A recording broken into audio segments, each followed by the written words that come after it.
Bonjour à tous, me voici dans un lac.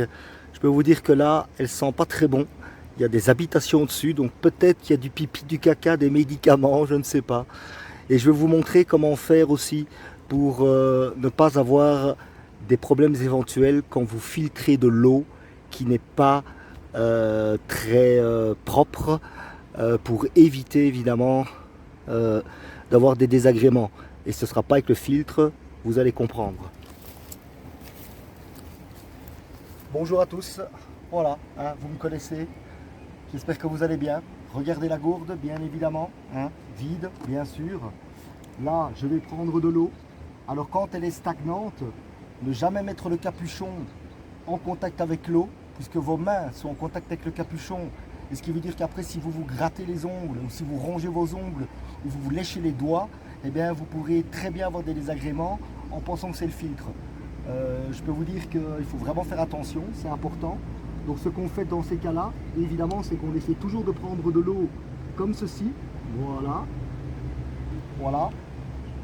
Évidemment, il y en a sur le corps de gourde.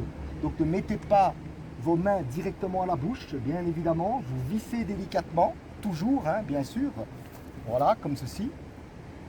Et là, j'ouvre la pipette, que je mets là évidemment. Je tire. Ah, elle est un peu dégueulasse, hein. Je fais ça.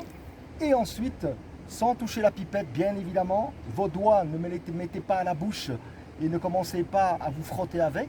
Et vous faites ceci.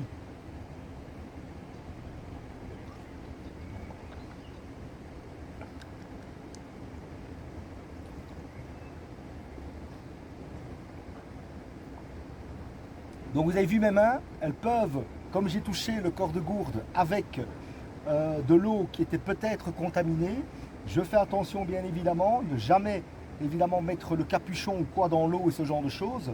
Et on répète l'opération, vous avez vu c'est par pression, regardez le jet, je le maîtrise bien le jet, je ne vous raconte pas vraiment, regardez.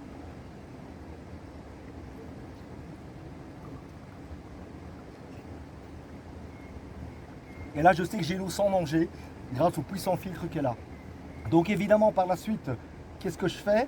Pour éviter tout, je prends et je ferme comme ceci. Et je fais attention de ne pas mettre mes mains à la bouche, bien évidemment. Quand vous êtes quelque part dans de l'eau plus claire, vous frottez vos mains, vous avez un chiffon, etc. C'est simplement de la responsabilité, de l'intelligence. Et ça vous permettra de ne pas avoir de mauvaises surprises. Parce que je rappelle que quand vous vous lavez les dents, à l'étranger, à l'eau du robinet contaminée, vous ne l'avalez pas, mais rien que le fait d'en avoir dans la gencive, les petites bactéries peuvent venir et vous faire vous chier dessus, si vous voyez ce que je veux dire. Prenez soin de vous.